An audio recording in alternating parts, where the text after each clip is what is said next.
Que a graça e a paz de nosso glorioso Senhor e Salvador Jesus Cristo seja com todos. Amém.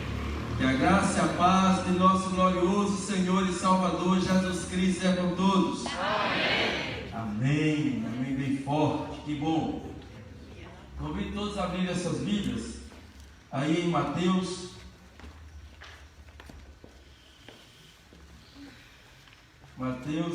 Gente, eu vi hoje de manhã como o irmão Júnior cresceu, já está ficando aí um homenzarrão. Daqui uns dias vai passar do pai, vai humilhar o pai na estatura, viu, Júnior? Vai continuar respeitando, não vai receber cascudo porque não vai merecer, né?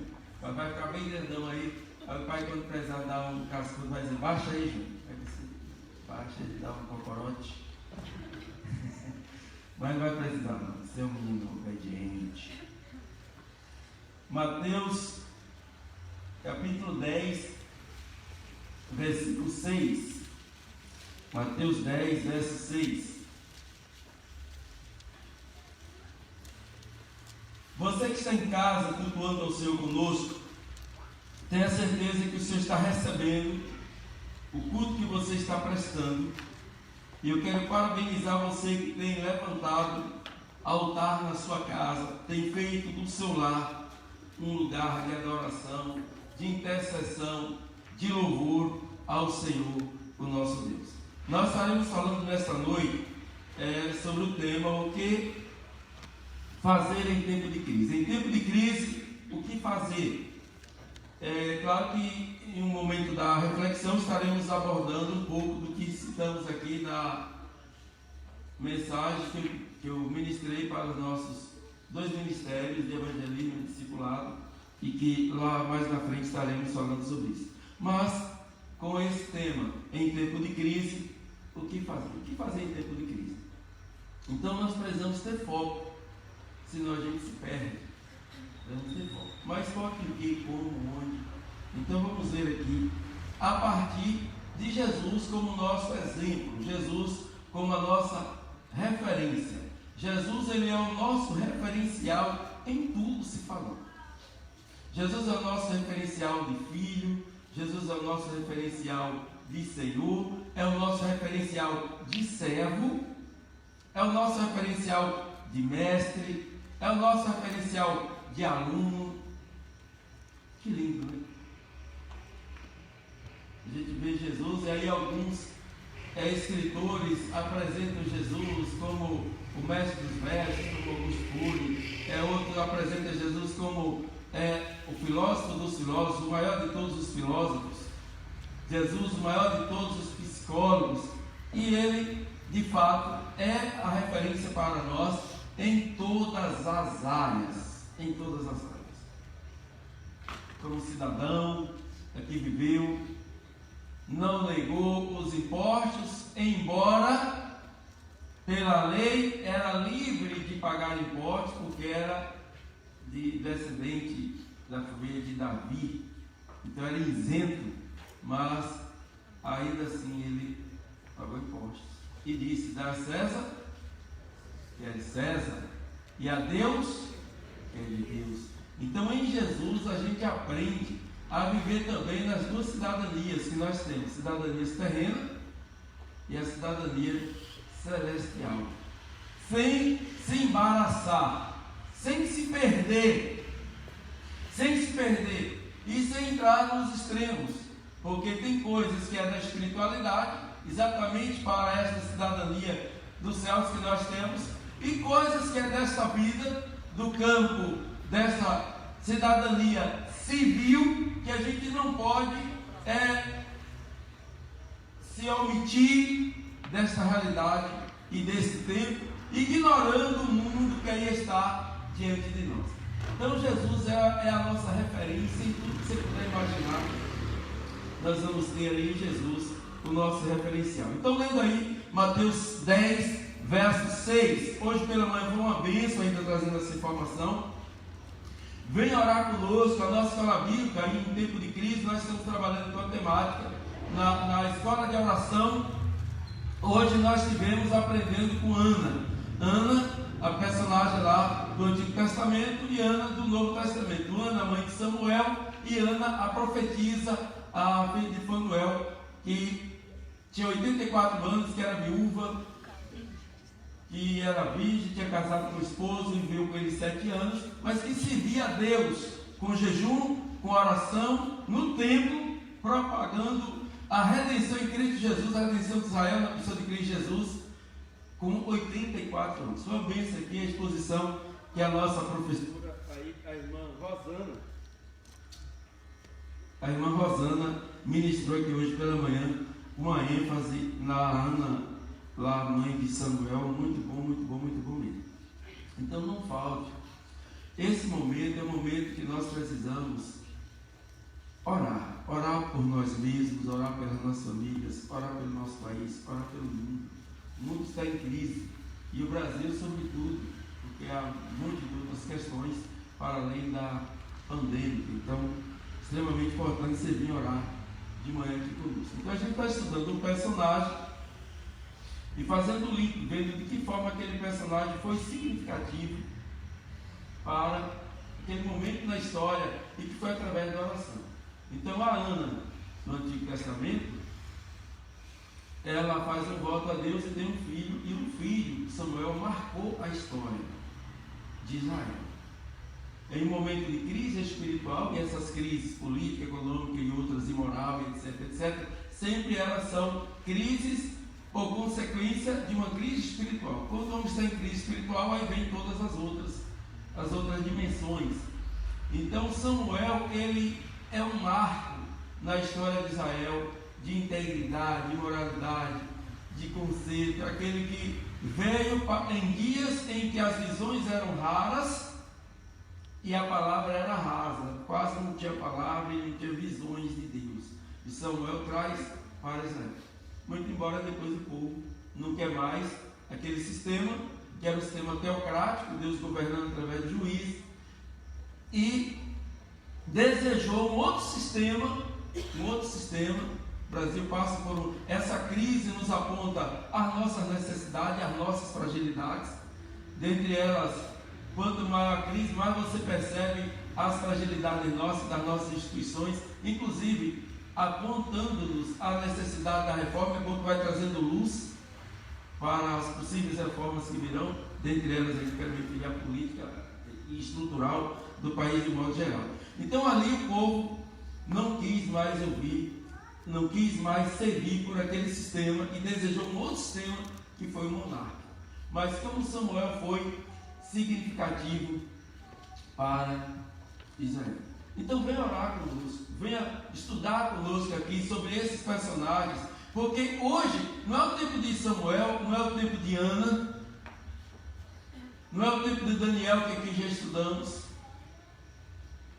É o meu tempo, é o teu tempo.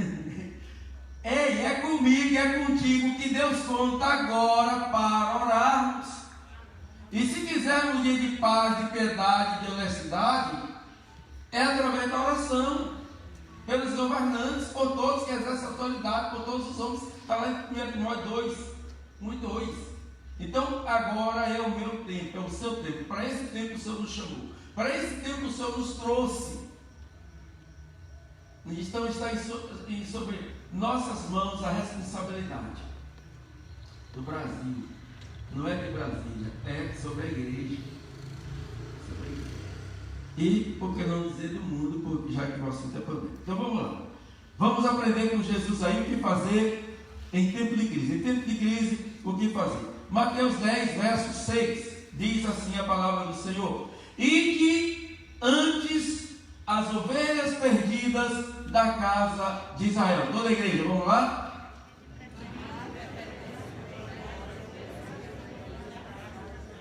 Pai, fala conosco por meio da tua palavra. Venha Deus dar paz às tuas ovelhas, venha alimentar o teu aprisco. Vem, Pai Santo, falar no nosso coração nesta noite, de forma graciosa, de forma poderosa. Ó Deus, opera em o nome de Jesus Cristo. Pai, que não sejam as minhas palavras, mas as tuas. Vem, Senhor Jesus, o Senhor mesmo ministrar. Pelo teu Espírito, fala ao teu povo, ao teu aprisco nesta noite, no teu nome, Jesus. Seja com aqueles que estão em casa, que estão aqui, no nome do Senhor. Amém. Irmãos, Jesus, ele tinha foco. Foco, essa é uma palavra extremamente importante para logo trazermos assim a resposta para o que fazer em tempo de crise. Ele precisa ter foco. Somos muito tentados a nos dispersarmos, somos tentados a desesperarmos por conta da crise. Mas se nós tivermos foco e no foco nos mantermos, a gente não vai se desesperar e nem a gente vai se dispersar da missão para a qual fomos chamados. Todo cristão tem uma missão. Todo cristão precisa ter consciência de chamado, convicção de missão. Não basta você dizer que é um cristão, não basta você dizer que é um crente em Cristo Jesus e não ter consciência de quem você é. Qual é a sua identidade?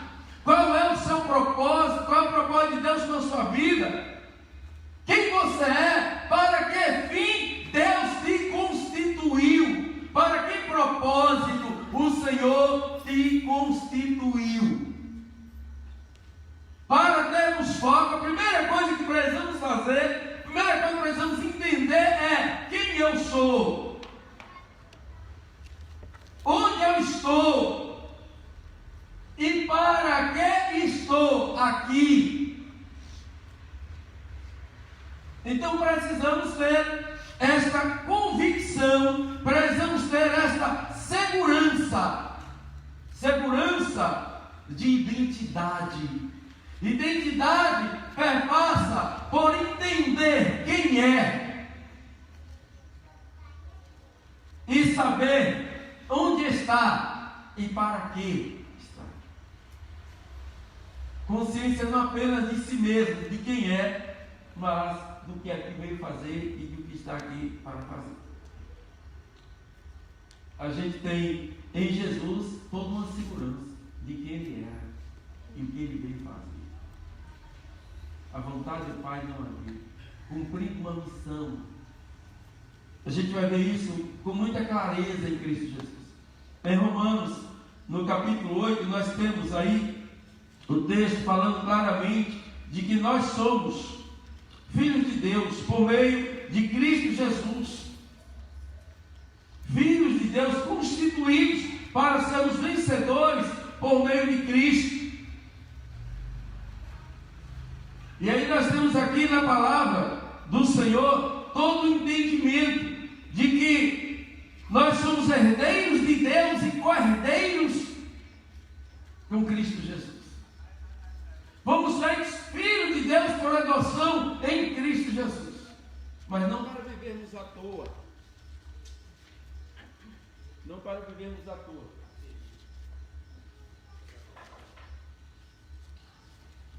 Somos, mas com um propósito, com uma finalidade.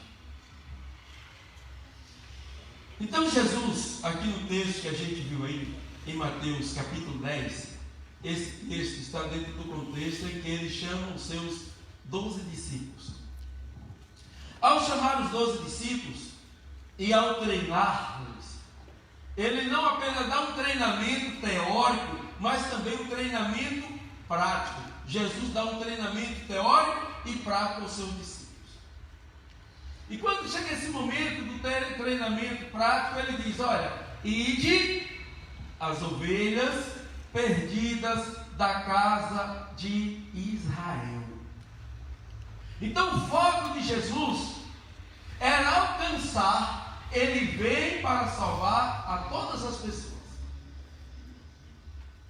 Deus amou o mundo de tal maneira que deu o seu único filho.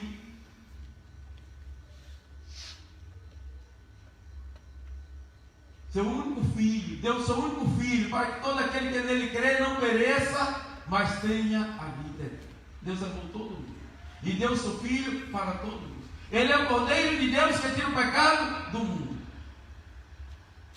É a manifestação da graça que veio salvadora a todas as pessoas.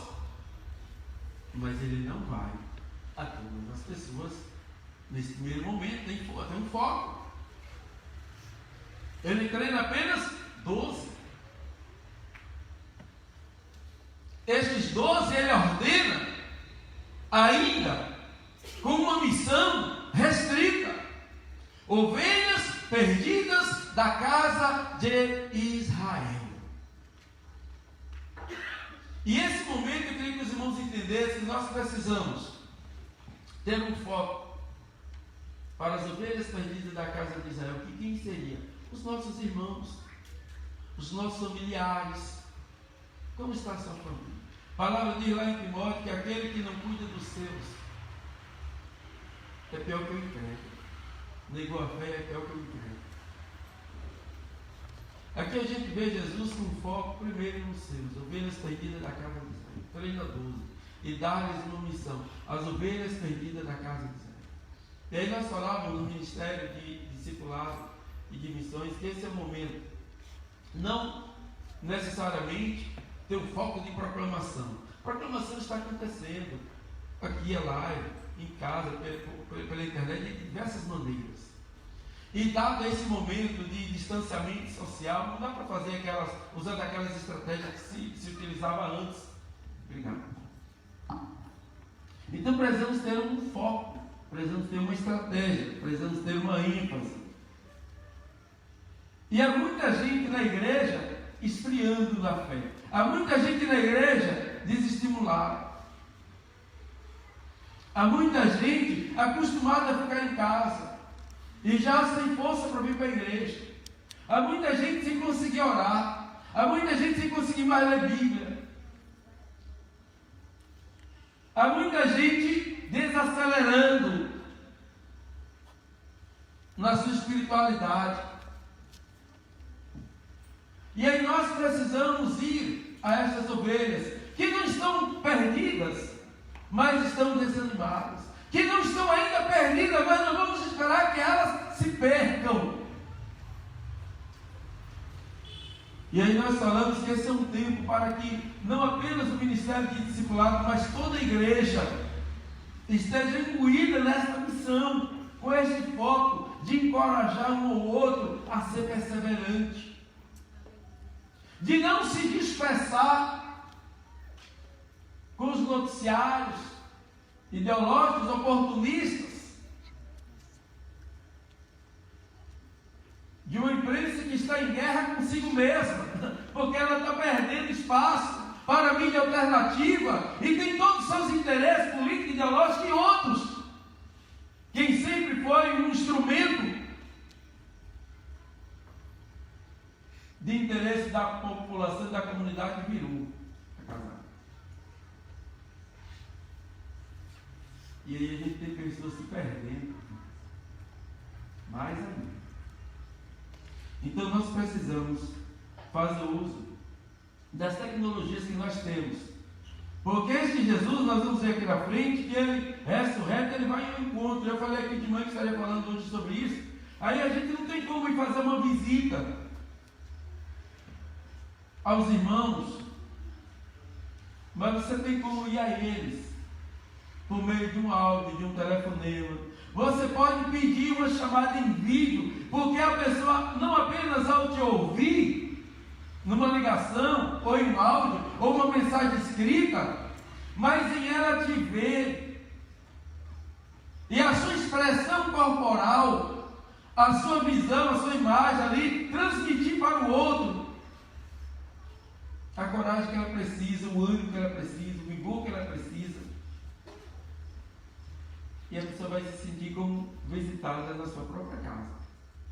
Eu sei que a gente não tem a prática de fazer chamada de vídeo, mas chegou a hora de você conversar com a pessoa. E aí tem gente que às vezes vai dizer: ah não, peraí, tem que se arrumar. Não, gente, tem que ir, precisa ir no salão de beleza. Somente as mulheres aí ficam preocupadas, né?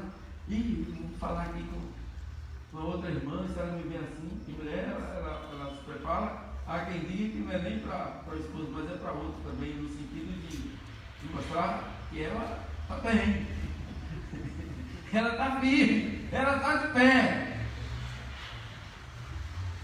Então Jesus, ele tem um foco. O seu projeto não estava falido. Jesus trabalha com seus discípulos, eles foram as ovelhas perdidas na casa de Israel. E como é lindo, irmãos, a gente observar que, embora Jesus tenha um foco, Jesus tendo aqui um planejamento estratégico,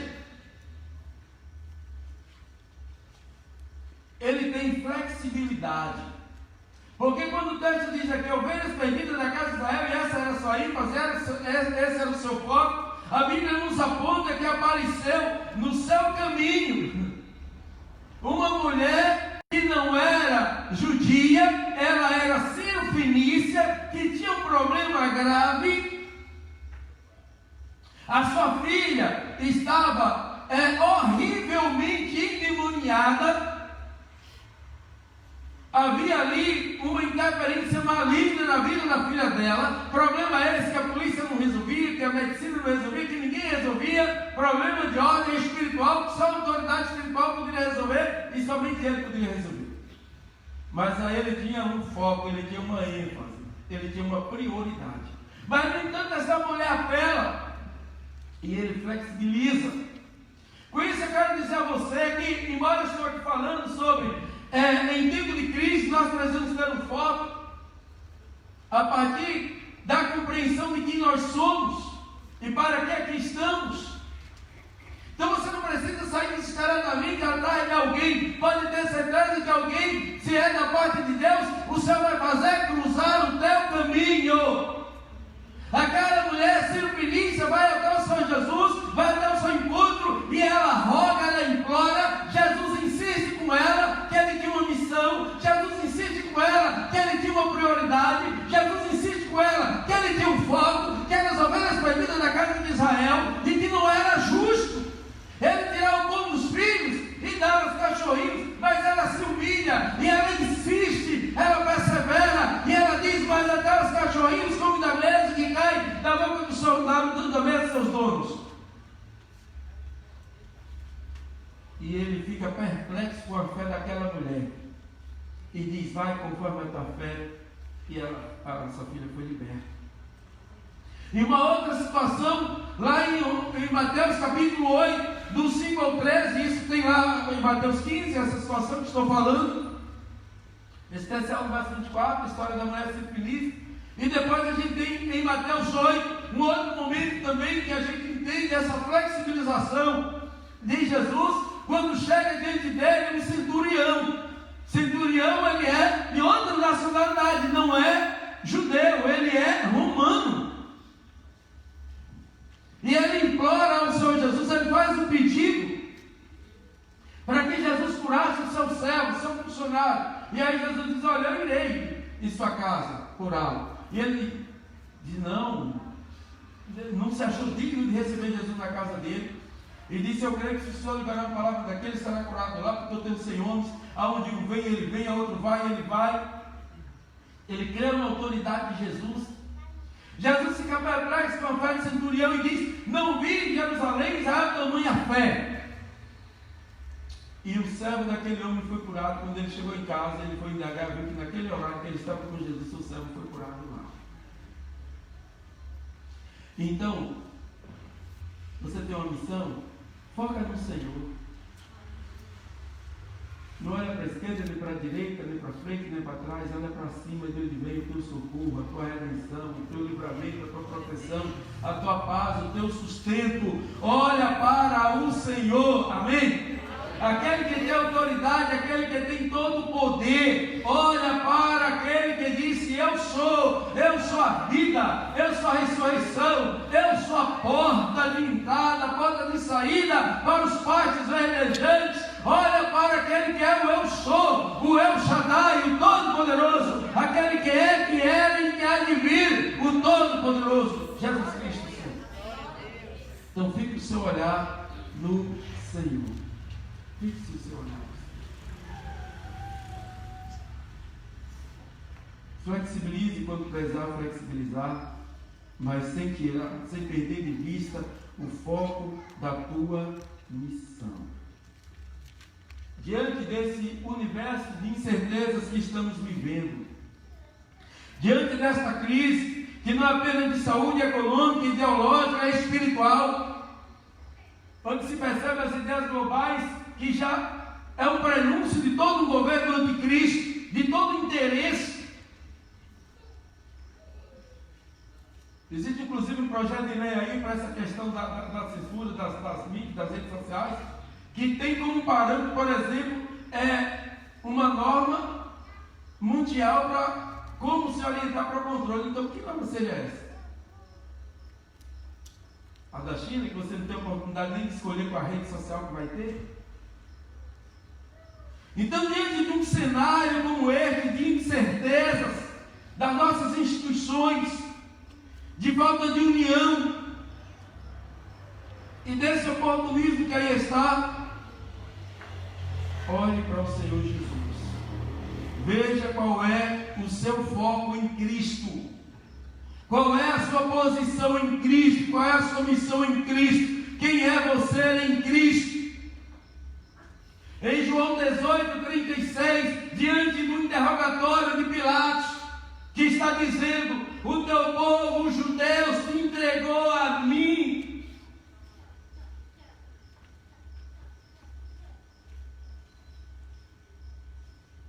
Está Pilatos como autoridade do Império Romano, Jesus sendo entregue pelos religiosos nas mãos de Pilatos. O que fazer de Jesus chamado Cristo? Herodes fez essa pergunta. O que fazer de Jesus chamado o Cristo?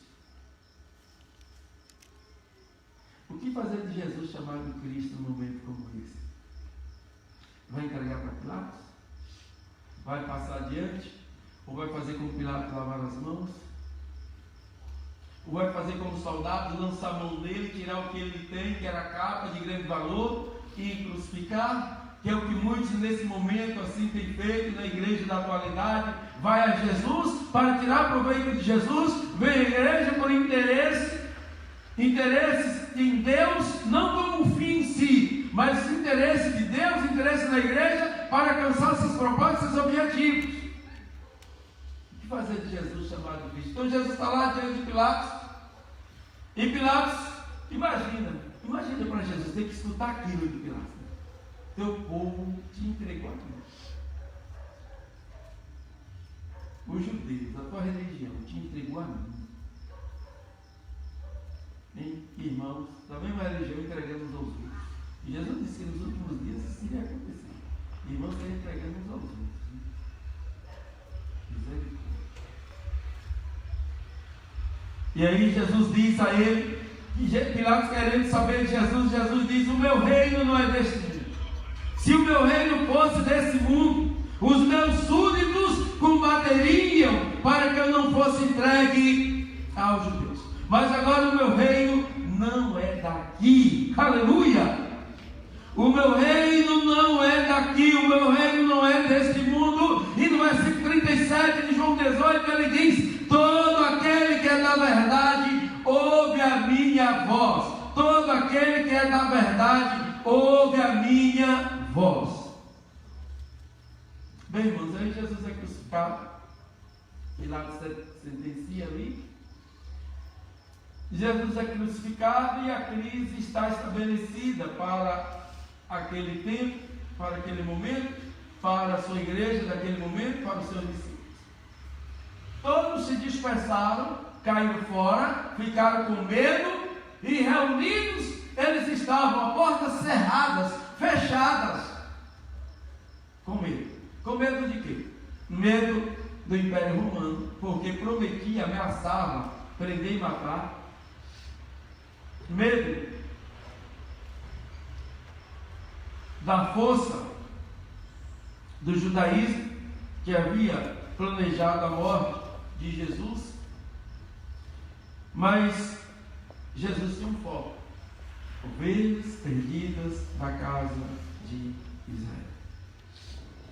Então nós vamos observar que Jesus, ele ressuscita, e quando ele ressuscita, a primeira experiência com Cristo ressurreto não é de nenhum dos seus discípulos, porque eles tinham prometido, juntamente com Pedro, quando Jesus falara da morte, que tipo de morte ele morreria, Jesus falara que eles iriam lhe abandonar, tudo isso estava sabendo, Jesus tinha preparado para aquele momento. Mas Pedro disse: não, Senhor, jamais faremos isso. E o mesmo disseram todos disseram não. Pedro ainda lutou, tentando seguir, mas aí foi denunciado: não, você é um deles. Não, nem isso. A segunda vez: aí você fala como eles são deles. E aí na terceira vez já foi praguejando, ou seja, xingando dele a Jesus: que nada, eu faço parte sem nada. Eu não sou dessa turma aí não. Mas Jesus disse que até que o galo cantasse, ele negaria 3 vezes. Aí quando o galo cantou, mas quem é que estava ao pé da cruz? As mulheres. Dentre elas essa aqui, que fala de Maria Madalena, a mãe dele também, e outras. Vai ao túmulo, diz no capítulo 20, verso 1, que na madrugada do primeiro dia da semana, sendo ainda escuro, Maria Madalena foi ao sepulcro e viu que a pedra fora removida da entrada. Ela corre e fala com Simão, o discípulo que se chamava, quem vai entender que é João, e eles partem correndo para o túmulo para saber, para conferir aquela notícia. E quando chega lá, se depara realmente com um túmulo vazio, e eles saíram dali. Mas Maria Madalena continuou ali, chorando, sentindo a falta. E aí de repente diz no verso 15: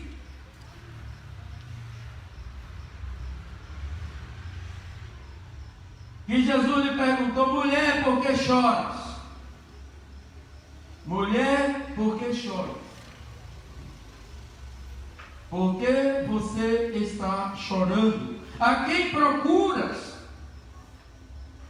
Ela estava diante de uma crise, não apenas por conta do império romano que ameaçava, diante do império religioso que pressionava, mas ela está agora diante de uma outra crise, por não encontrar nem o corpo, nem o túmulo está vazio.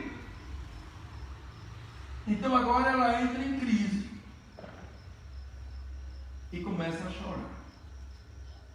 Você tem ficado em crise por alguma razão, com medo, com choro.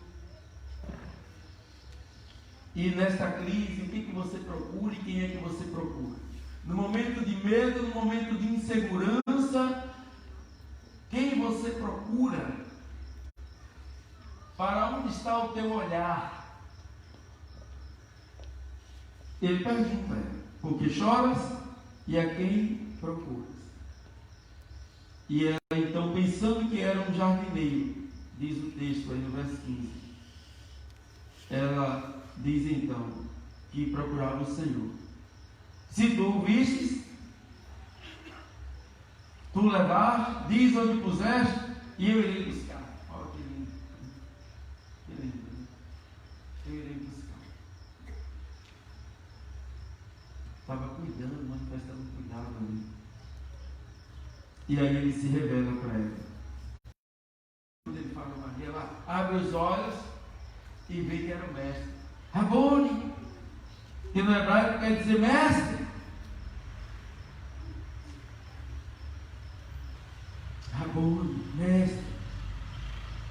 E ele então diz a ela, aí no verso 17, ele disse: não me toque, eu tenho que ir, tenho que me apresentar ao Pai. Mas ele fala para ela algo muito lindo. Ele diz: vai ter com meus irmãos. Ele não fala meus discípulos, vai ter com meus irmãos. Aleluia! Vai ter com meus irmãos. Por meio de Cristo Jesus, nós nos tornamos filhos de Deus por adoção, nos tornamos irmãos de Jesus, herdeiros de Deus e co-herdeiro com Cristo. Você está preocupado com coisas materiais desta vida? Você é irmão de Jesus, é herdeiro de Deus e co-herdeiro com Cristo. De Deus é o céu, terra e mar e tudo que neles há. Você está preocupado com coisinhas aqui? Sendo herdeiro de Deus, co-herdeiro com Cristo. Lembra do filho não pródigo, preocupado porque o pai matou o bezerro perdido, foi achado, morto e reviveu. E aquele filho no pródigo está lá chorando. Tanto tempo que eu te sigo e nunca mataste um cabrito. E esse teu irmão que desperdiçou, que exigiu a tua herança, foi viver dissolutamente lá fora, gastou tudo, e agora vem que faz oferta, mata um miséria. E o pai disse: meu filho, tudo que é meu é teu. Tudo que é de Deus é nosso. Nós somos cidadãos de duas pátrias, vamos focar na pátria de lá, de cá. Vai chegar a hora de você dizer assim: Maranata, ora vem, Senhor Jesus. Ele não vai dar hora dessa hora chegar. Eu oro por paz, por honestidade e piedade, mas a gente ora quando fica entendendo diferente. Aí me dá mais agonia ainda. E aí me dá vontade de dizer: ô Maranata, ora vem, Senhor Jesus, vem logo. Vem logo, Senhor. Vem logo. Então, queridos, ele pede para que fosse anunciar aos irmãos. E olha o que ele diz aí, o verso 17: vai ter com meus irmãos e dize-lhes: eu volto para meu pai e vosso pai. Gente, Jesus não está aqui blefando. Não é uma expressão para agradar. Ele já tinha dado este ensinamento lá em Mateus 12, quando Maria chegou lá com seus filhos, outros, para falar com Jesus. Jesus estava reunido com os discípulos, e alguém disse: tua mãe e teus irmãos estão lá fora e querem falar contigo. E ele então aproveitou da ocasião que ele sempre fazia disso, para trazer de momento ali, natural, social, deste mundo aqui, para trazer lições da espiritualidade. E ele fez a pergunta: quem é minha mãe? E quem são os meus irmãos e irmãs? E apontando para os discípulos que ali estavam, disse: eis aqui minha mãe, irmãos e irmãs. Todo aquele que faz a vontade do meu Pai, estes são meus irmãos, irmãs e mãe. E aqui Jesus está dizendo: ide ter com meus irmãos e dizei-lhes: eu volto para meu Pai e vosso Pai, meu Deus e vosso Deus. Eu vou lá, então me apresentar lá. Ressurreto, vencedor sobre o pecado, vencedor sobre a morte, vencedor sobre Satanás, e dizer: meu Pai, com o meu sangue eu os comprei para ti, eu paguei o preço, são todos teus, aleluia! São teus. Mas aí, queridos, como é que são os discípulos? Mas peraí, Pedro, João não ficou sabendo por Maria Madalena que o corpo não estava mais ali? Certamente, em vez de fazer o que ela fez, né? Ó, capar o gato, perna para quem te tem, foram se esconder. Foram se esconder. Jesus se apresenta ao Pai, mas ele não fica lá. Ele vem para cá, fica aqui ainda 40 dias. Depois da ressurreição, Jesus ainda fica aqui 40 dias. Você sabe quantos anos você tem por frente para viver? Você acha que tem quantos anos? Tem quantos aí? Já viveu 40? Acho que vai viver mais de 60? Ou passei de 20 e viver mais de 30. Quantos anos você acha que tem aí, meu filho, por frente? É interessante essa ideia de tempo, de espaço, no conceito de identidade, saber quem eu sou, de Deus para comigo, para que a gente possa remir o tempo, como tão ensinado lá pelo apóstolo Paulo, que os dias são maus. E não desperdiçar a oportunidade de ter uma vida para a glória de Deus.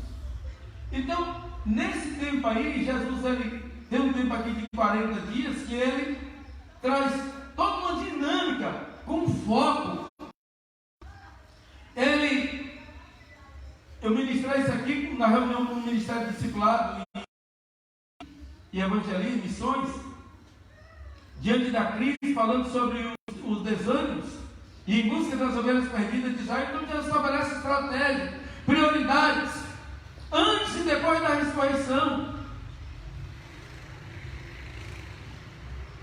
Depois da ressurreição, ele poderia ter ido atrás da multidão de aproximadamente 5.000 almas que foram alimentados pelos pães e peixes, do qual ele multiplicou. Antes da multiplicação, se ele fosse, quem sabe aqui, um político, né? Daqueles políticos que estão interessados na eleição, e esse ano aí da eleição, né? Então, as pessoas vão ajudando outros, vão fazendo aqui, vai fazendo ali. Tem gente até que faz um caderninho, vai anotando os nomes. Eu vi outro dia de uma determinada pessoa, e a gente tem aí as estatísticas, que vão fazendo estatísticas, algumas falsas, para poder tentar buscar apoio popular e empresarial, etc. Essa lógica aí, desse mundo. Mas uma determinada pessoa foi lá com o seu caderninho de algumas coisas, de favores, de serviço prestado. Não estou eleito. Porque aqui, aí puxou lá no seu relatório, estou eleito. Imagina Jesus aqui.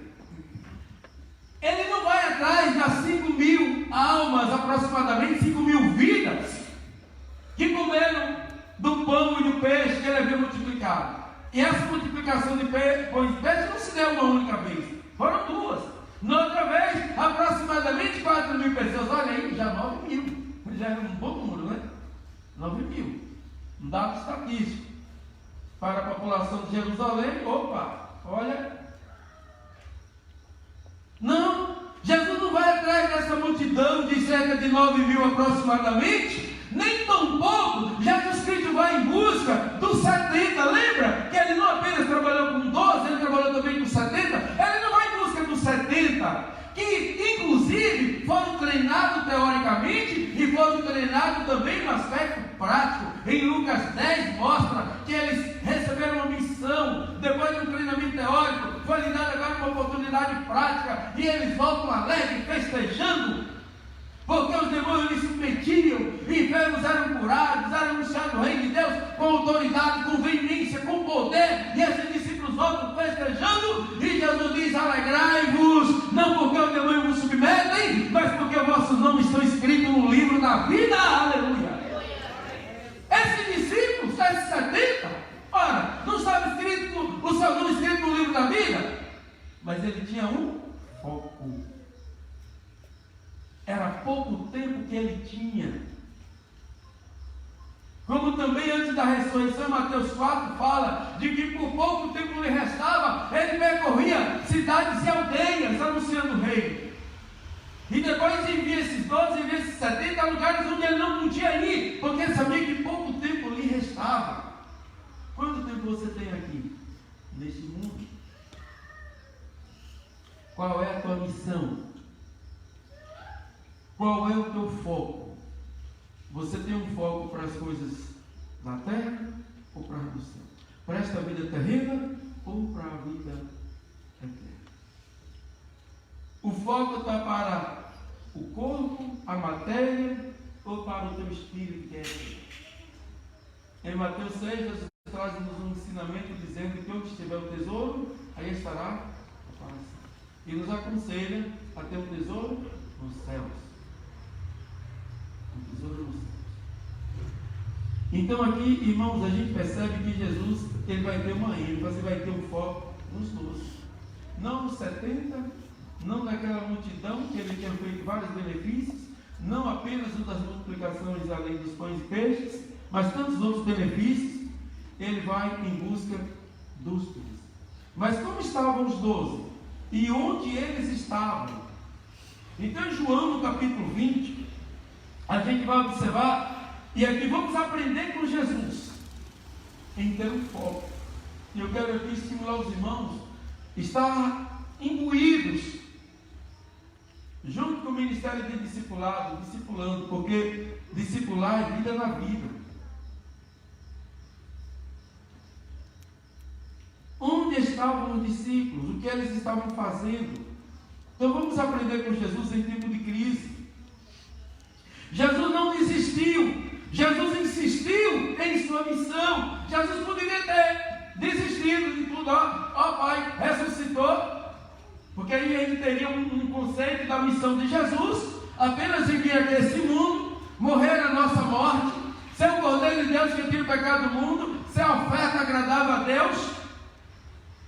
E pronto, olha. Que ele disse aqui para Maria Madalena: eu vou lá me apresentar a ele, não me toca que eu preciso ir lá. Mas os meus irmãos, e anuncia-lhes que eu venci. Vai aos meus irmãos, o nosso Pai, o meu Pai e o vosso Pai, o meu Deus e o vosso Deus. Vai a eles e fala a eles. Jesus poderia ir lá e ficar, já cumpri minha missão, eles agora que se dão, que se vivem. Eu já ensinei, eu disse que enviar o Espírito, vou enviar o Espírito, e meu tempo aqui, já foi, já dei, que eu tinha que dar. Cuidado, isso é muito comum a quem se aposenta. Eu agora já dei minha contribuição, e eu agora, irmãos, enquanto nós estivermos respirando, vamos servir, vamos ter uma vida para a glória de Deus, não para nós mesmos, amém? E quando estivermos respirando, vamos ter uma vida para a glória de Deus. Jesus, ele não para, ele não desiste, ele insiste na missão. E aí a Bíblia diz, no verso 19, que os discípulos de João 20, os discípulos eles estavam com medo. Chegaram à tarde daquele dia, primeiro da semana, em entrada, e estando cerradas as portas do lugar onde estavam os discípulos, com medo dos judeus. Discípulos estavam com medo de portas cerradas em casa. Discípulos com medo de portas cerradas em casa. O que é que Jesus faz? Para aqueles que estavam aflitos, oprimidos, amedrontados, ele ministra paz. Paz para quem estava aflito. Ministra fé e esperança para os que estavam escondidos, desapontados, desesperados, acovardados, encurralados. Ele ministra paz, ministra fé, ministra esperança. No versículo 20 de João 20, ele não apenas ministra, mas ele se dá a conhecer. Ele se mostra, ele se revela como ressurreto. Ele mostra o lugar dos pregos nas mãos, o lugar onde a lança ultrapassou. A Bíblia diz aí no verso 20 que ele mostrou-lhe as mãos e mostrou-lhe um lado. Então os discípulos se alegraram ao ver o Senhor. Daí a importância, se mostra lá para o irmão, se mostra que você está firme. Se mostra que você tem as marcas de Cristo, faz uma chamada. E aí, meu irmão, como é que você está? E aí, minha irmã, como é que você está? Ora com o irmão, com a irmã, encoraja, anima. Isso vai passar, aguenta firme. Gente, eu me lembro que os nossos pais, sem conhecimento nenhum da Bíblia, mas viu uma dificuldade, viu uma crise, sempre diziam que, meu filho, minha mãe sempre dizia, pior já passamos. Quem com Deus segura, não cai. Aí estou rindo, pega na mão de Deus e vai. Olha as expressões, sem conhecimento bíblico, mas de engajamento, sem baixar a cabeça. E aí você, Deus cheio de Bíblia, conhece tanto. E ele fica agora de cabeça baixa, achando que acabou tudo. Não. Se ergue, se levanta, no nome de Jesus. Senhor, maior é Deus. Quantas vezes eu vi isso da minha mãe dizendo, meus avós, maior que aquele para nos dar. Tomava um prejuízo, maior que aquele para nos dar. Maior é Deus. Quantas vezes? Muitas vezes. Jesus se mostra para eles. E porque Jesus se mostra, eles se alegram ao ver o Senhor. No verso 21, o Senhor dá-lhes uma missão. A missão lhes é dada. E aí no verso 21, Jesus Cristo diz assim, olha, como o Pai me enviou, assim como o Pai me enviou, eu vos envio. Eita, com a mesma autoridade, da mesma forma que o Pai enviou.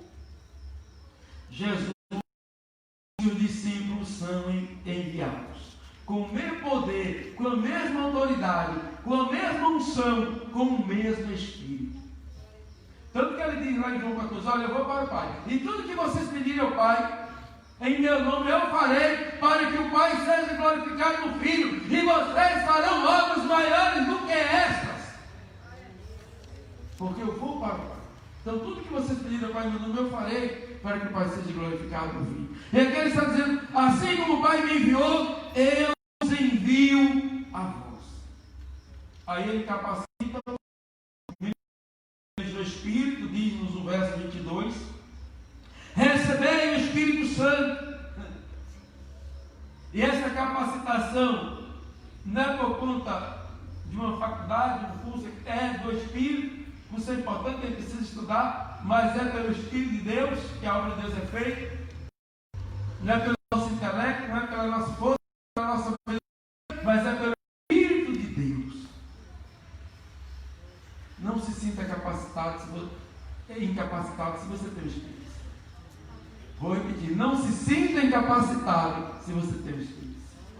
O Espírito Santo nos capacita para qualquer circunstância, para qualquer situação. Já citei aqui a irmã Maria Silva, uma pessoa analfabeta, mas tem de juízo por conta de problemas de juiz, por conta de problemas de seus filhos. E numa situação delicada, ela falava deste Deus que é o grande juiz, e de magistrados ficarem de boca aberta diante da sabedoria de Deus na boca da irmã Maria, uma analfabeta, mas cheia de Deus. Então, recebei o Espírito Santo para cumprir a missão que Jesus cumpriu. A gente sabe que ele foi gerado primeiro pelo Espírito. No dia do batismo dele, o Espírito Santo desceu sobre ele. A gente tem lá Isaías, capítulo 11, versículo 2, falando do Espírito do céu sobre Jesus, que é o mesmo Espírito que está sobre nós, a igreja. Virá sobre ti, lá em Isaías 61, o Espírito do Senhor. E aí fala da unção desse Espírito, para que finalidade, para que propósito? Para anunciar o reino de Deus com autoridade, para curar o enfermo, libertar o cativo, consolar o triste, fortalecer o fraco, para edificar não apenas vidas, mas cidades antigamente assoladas, arruinadas. Há uma unção sobre a igreja para edificação de vidas, de lugares e de cidades. E Jesus deu a nós a mesma missão que ele tinha. Então Isaías 11:2 diz que estava sobre ele o Espírito do Senhor, o Espírito de fortalecimento, o Espírito de sabedoria, o Espírito de inteligência, o Espírito de conhecimento, o Espírito de temor. Sobre ele, está sobre nós. Então, diante de crise, não vamos nos mostrar fracos, porque pelo Espírito nós somos fortalecidos e somos fortes no Senhor. Amém, queridos? Amém. E esse poder, irmãos, ele é de uma dimensão tão grande que não é comum a gente pregar e nem ver nenhum pregador e nem teólogo, a gente não vê isso, essa ênfase dada. Mas o poder é tão grande que Jesus chega a dizer, olha, aí está no verso 23. A quem perdoardes, aqueles aos quais perdoardes os pecados são-lhe perdoados. Aqueles aos quais não perdoardes serão retidos. Aí você vai entender em Mateus 18, porque ele está dando isso aqui para a igreja. A igreja tem uma autoridade. Em Mateus 18 ele diz: o que vocês concordarem na terra será feito por meu Pai que está no céu. O que ligarem na terra, o que vocês ligarem na terra estará sendo ligado no céu. E o que vocês desligarem na terra será desligado no céu. Você tem ideia da autoridade que a igreja tem? Você tem ideia que nós, a igreja, pode orar? E a igreja está orando pelo Brasil, a igreja está orando pelo mundo. Você crê na oração que faz? Você crê no Deus que serve? Você crê quando ora o Deus que você, que é poderoso para lançar por terra o mal, para confundir todo projeto humano e maligno contrário à nossa nação? Eu creio. Sei que não tem nada a ver com questões ideológicas, de lado, de B, de C, de centro, de extremo lado, de pessoa, não tem nada a ver. Vem uma personalidade política e passa, e outra passa, e outra passa. Igual passando na igreja, vem um e vai, vem outro, a igreja permanece, o Brasil permanece. Ele precisa orar pela nossa nação, para o bem da nação, independente. Creia nisso, creia.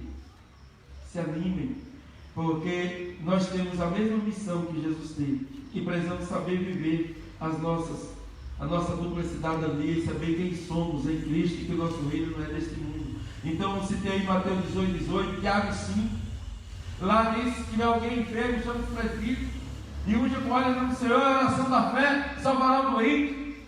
O Senhor levantará, se houver cometido pecados, serão perdoados. A oração ali do homem de Deus, da mulher de Deus, unindo com óleo em nome do Senhor, o Senhor não apenas cura, mas levanta, traz-lhe o ânimo, e se houver cometido pecados, serão perdoados. Nesse mesmo capítulo 5 de Tiago, no versículo 20, diz que se você vê o seu irmão em pecado, você vai, e se você ganhar o seu irmão, você salvar o seu irmão da condenação, você apaga a multidão de pecados. Para quantos? É coisas, mistério do Senhor. A gente chega lá e você pergunta aí. Então Jesus, ele ressuscita, mas ele vem aos seus 12 discípulos, encontra-os com medo, dispersos,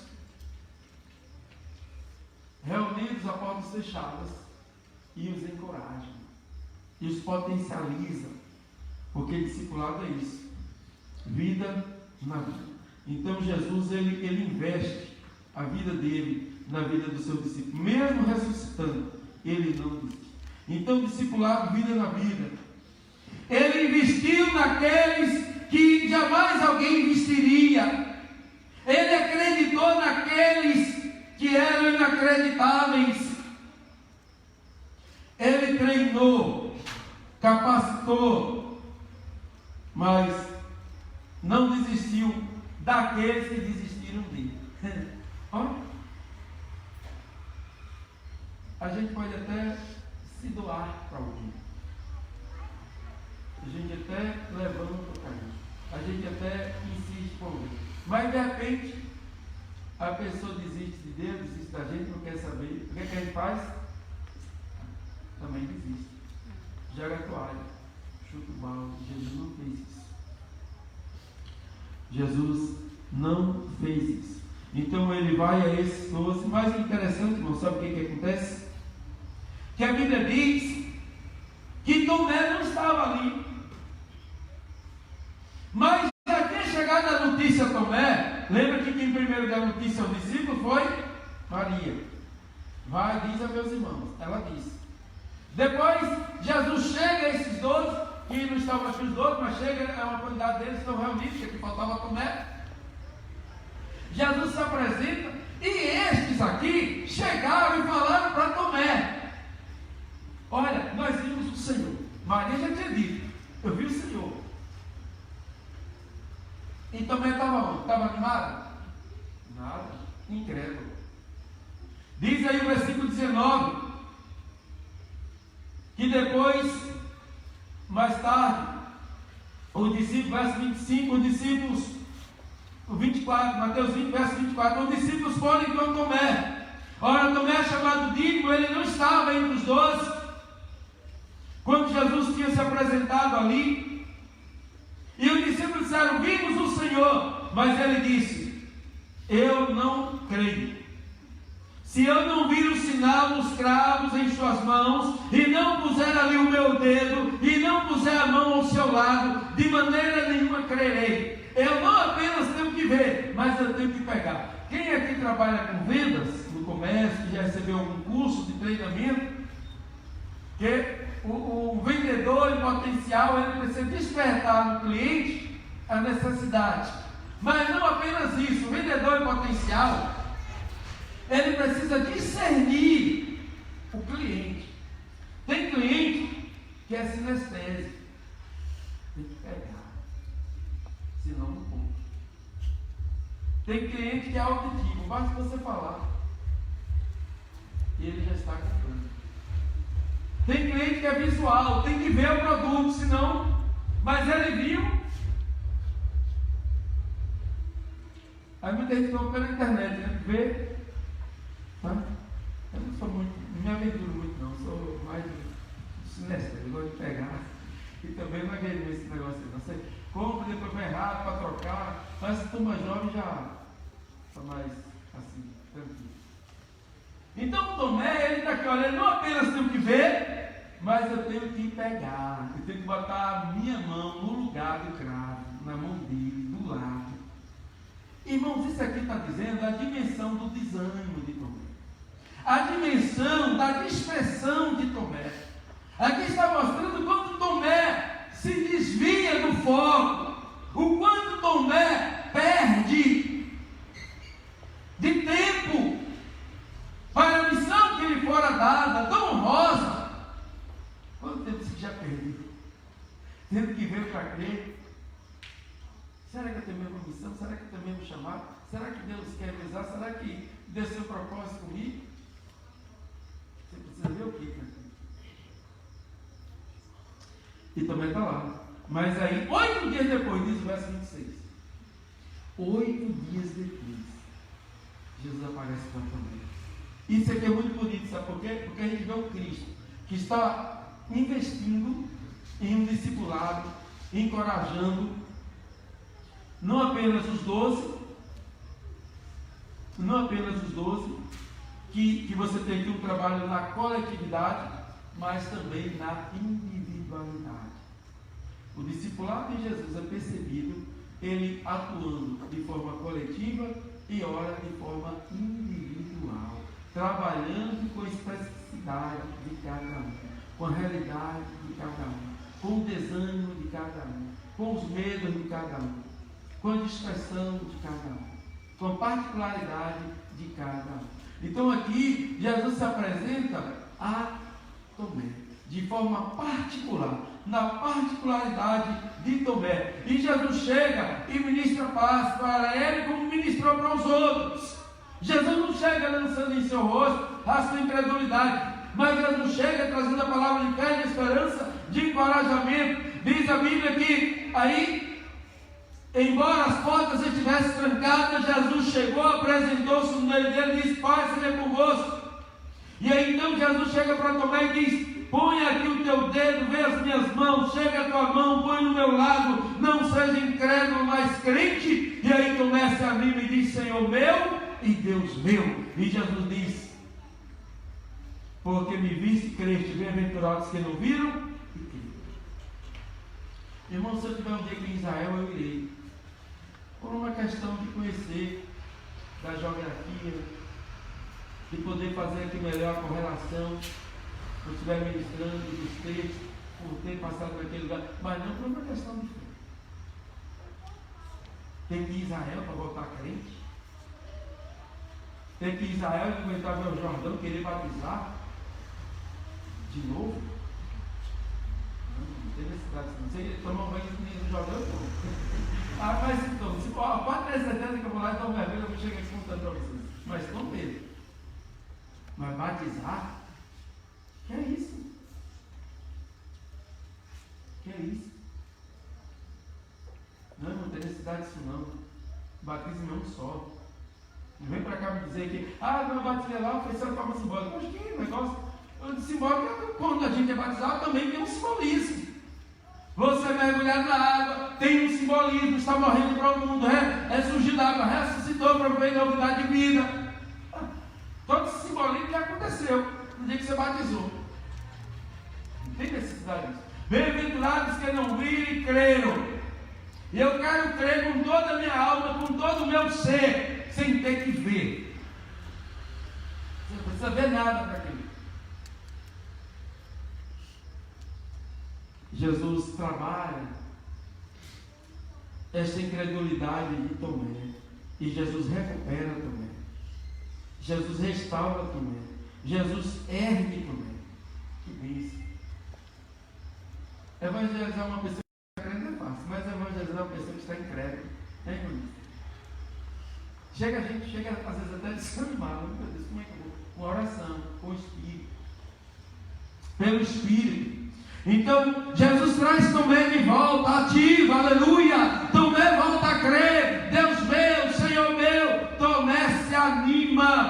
Porque Jesus não desistiu. Ele também não desistiu de ti, meu irmão, minha irmã, você que está em casa. Jesus não desistiu. Ele não desistiu de nenhum de nós. E aí a gente tem outro momento que Jesus também vai trabalhar de forma particular com Pedro. Jesus depois chega a Pedro. Tem ainda assim um outro momento antes de Pedro, que quando você diz assim, pronto, Jesus foi um discípulo, estava em porta cerrada, deu paz, ministrou o Espírito, falou da missão. Aí você pensa que os discípulos se levantaram, estão a todo vapor. Não. Sabe o que o discípulo foi fazer? E agora todos eles, inclusive Tomé, tudo aqui, a Bíblia diz aqui em Mateus 20, 21, que Pedro, que era um líder entre eles, decidiu ir pescar. Quer saber de uma? Eu vou pescar. Pedro decide pescar. A Bíblia diz aí em João 21 que depois disso Jesus manifestou novamente aos discípulos junto ao mar de Tiberíades. O versículo 3 diz que Pedro falou: eu vou pescar. E o mesmo disseram todos, e todos acompanharam a Pedro. Pedro era aquele que sentiu iniciativa, era aquele discípulo espontâneo, solícito, e que tinha uma influência muito grande. Tanto que depois do Pentecostes ele assume toda a liderança ali na igreja primitiva, porque ele já era esse líder. Inclusive Satanás, sabendo o potencial de Pedro, foi e pediu ao Senhor para cilindrar a vida de Pedro. E Jesus rogou por 3 vezes para que isso não acontecesse. Então está aqui Pedro, eu vou pescar. Jesus, que tinha chamado Pedro, Jesus tinha dito: olha Pedro, eu farei de ti um pescador de homens. Um peixe é um excelente item alimentício, saudável, tem um grande valor na cadeia. Tem um grande valor, mas o ser humano vale mais. O Senhor disse: as aves dos céus foi o Pai quem fez, e Ele alimenta. E Ele alimenta, vocês valem mais do que as aves. O reino vegetal, está vendo aí? O lírio. Nem mesmo Salomão se vestiu como um dele. E é importante que o Pai veste o lírio. Nem mesmo Salomão se veste como o lírio do campo, que é o Pai que veste. Mas é de pouca duração. Olha como ele se veste, e vocês valem mais. O Pai cuida do lírio e cuida de vocês. Pedro, desfocado, sem foco, volta a fazer o quê? Pensa. O que você está fazendo nesse tempo pandêmico? O que você está fazendo? Você voltou a fazer o quê? Cuidado. Estou em casa mesmo, só eu aqui, ó. Dizendo. Pedro voltou a pescar e eles fizeram todos voltaram. Jesus desiste deles? Não. Jesus se apresenta a eles. Aí Jesus chega lá, ele não tinha apanhado nada, não tinha pescado nada.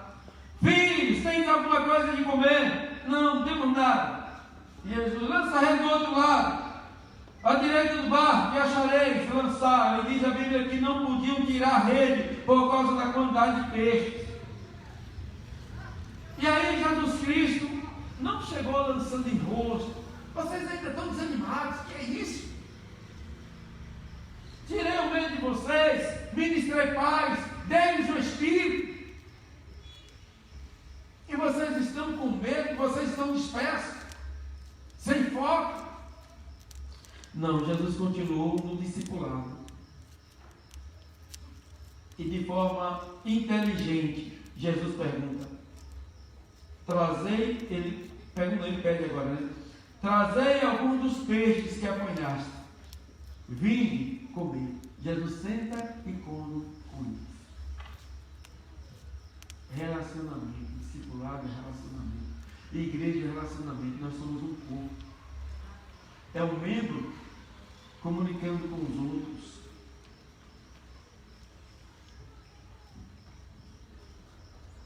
Nós somos um corpo. que precisa ter comunhão, precisa ter contato, precisa ter apoio mútuo, precisa ter ajuda mútua. Um ou outro ajudou, o seu companheiro diz, esforça-te, ele come com isso. Mas aí novamente, agora finalizando, Jesus vai e trabalha com Pedro na sua particularidade, e Jesus pergunta: Simão, filho de Jonas, amas-me mais do que estes? Amo, Senhor, tu sabes que eu te amo. Apacenta os meus cordeiros. Simão, filho de Jonas, João, amas-me? Apacenta as minhas ovelhas. Pedro dizia que amava, Jesus apacenta as minhas ovelhas. Pela terceira vez ele pergunta, e Pedro aí agora já chorando fala: Senhor, tu sabes todas as coisas, tu sabes que eu te amo. Então Jesus diz: segue-me. Mas esse Pedro, restaurado, que Jesus já tinha se apresentado a ele aí várias vezes, encorajado, entra agora no coração de Pedro uma crise de ciúme. Você pensa que o camarada está pronto? Você pensa que Pedro está pronto? Vem agora a crise de ciúme. Vem agora a pergunta, vem agora a indagação. Jesus fala do que iria suceder. E vindo Pedro a Jesus, perguntou: Senhor, Jesus tinha falado, né, do que iria acontecer ali a eles. Então, verso 22, respondeu Jesus: se eu quero que ele permaneça até que eu venha, que te importa? Segue-me tu. Jesus tinha feito uma fala para João, e Pedro, então, entendendo de como ele iria morrer, Pedro quer saber a respeito do outro. Sim, mas comigo é assim, mas e com ele lá? Peraí, Senhor, comigo está acontecendo isso. Mas olha lá com aquele irmão, olha lá com aquela irmã. Por que com ele não é assim também? Aí a gente perde o foco, porque a gente fica olhando para a vida do outro. A gente fica olhando para o que o outro está fazendo, deixando de fazer, e olha para o que nós estamos fazendo, não olhando para o que nós estamos fazendo, para a missão que ele tem na particularidade com cada um de nós, de forma particular. Não perca o foco em tempo de crise. Fixe-se em Jesus. Você tem uma identidade, você tem um propósito. Jesus não deixou dispersa a sua equipe. Jesus fortaleceu a sua equipe. Ele não deixou amedrontado, ele foi encorajou, ele foi, despertou a fé, a esperança, o foco, a missão, incentivando a perseverar, mesmo diante de todo o Império Romano, da pressão do judaísmo, as ameaças, a mentira. A mentira. Quando Jesus ressuscita, está lá em Mateus. Diz que os sacerdotes subornaram, corrupção, tem nos nossos dias, é muito isso, corrupção, de todo lado para todo lado. Subornou os guardas, a Bíblia diz, a mentira dos judeus em Mateus 28. Os guardas chegaram, apavorados, ele ressuscitou, os sacerdotes chamam no canto e dizem: não fala isso. E o texto diz que eles foram subornar os guardas. Quando alguns dos guardas chegaram à cidade, anunciaram aos principais sacerdotes todas as coisas que haviam acontecido acerca da ressurreição, reunindo-se com eles, anciãos deliberaram dar muito dinheiro aos soldados, recomendando: dizei que vieram de noite os seus discípulos e enquanto dormires o furtaram. Caso chegue aos ouvidos do governador, nós persuadiremos e poremos em segurança. E recebendo o dinheiro, fizeram como estavam instruídos. E espalhou-se essa história entre os judeus até o dia de hoje. E não é isso que a gente vê muito aí. Não vai lá, faz isso, aí você tem apoio dali, tem apoio da lado. Um guarda aqui, outro guarda ali, chega ali no Supremo, outro protege, aí outro vai fazer outra coisa, outro vai fazer outra coisa, e vai proteger o outro, misericórdia. O filho do amigo do meu pai, ele pode ser denunciado. Lá atrás, quando é produto, aí segue. E as mentiras vão sendo difundidas como se fossem verdades, e as pessoas vão ficando confusas, e muitos perdem o foco. Firma-se em Jesus. Amém? Todos de pé.